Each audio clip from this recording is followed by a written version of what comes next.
పిల్లలు ఇక్కడ కొన్ని అక్షరాల జతలు ఉన్నాయి, రెండు వరుసల్లో. ఆ అక్షరాలను జతపరుద్దామా? ముందుగా ఎవరు మొదలెడతారు? సుజాత, మొదలెడతావా?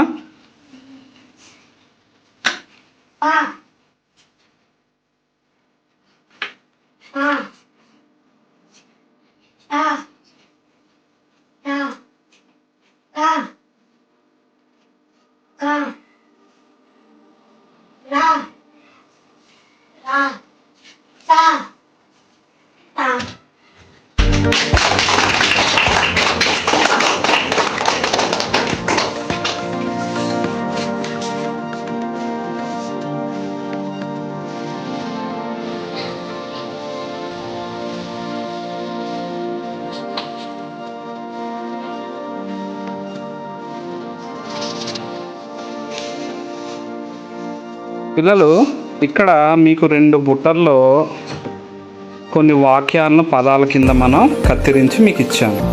వాటితో అర్థవంతమైనటువంటి వాక్యాలు ఎవరు మొదటగా తయారు చేస్తారో వాళ్ళే గెలిచినట్టు. సరేనా? ఆట ఆడదామా? సరే అమ్మ, చేయండి అన్న.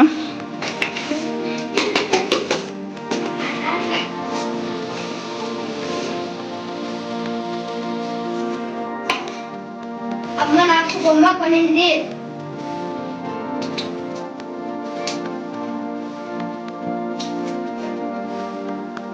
మామిడి పండు తీయగా ఉంటుంది.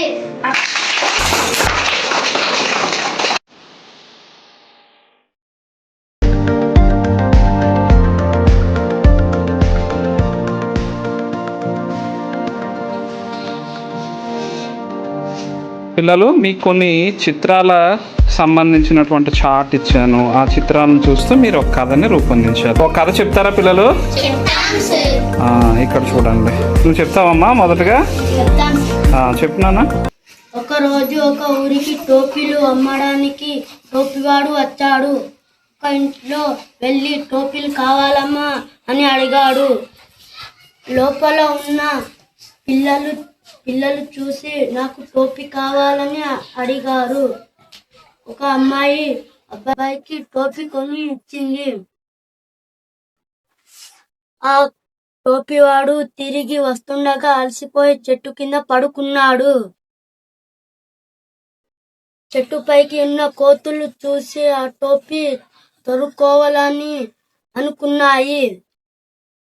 ఆ టోపీవాడు నిద్రపోగానే ఆ కోతులు దిగి వచ్చి టోపీలు తొడుక్కొని పైకి ఎక్కిపోయాయి. ఆ టోపీవాడు లేచి కవర్లో చూడగా అక్కడ టోపీలు లేవు. చెట్టుపైకి చూడగా కోతులు తిరిగి పండ్లు పట్టున్నాయి. కోతులు పండ్లతో టోపీవాడిని కొట్టేశాయి.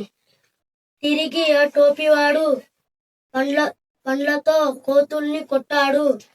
కోతులు భయపడి ఆ టోపీవాడిని ఇచ్చేశాయి.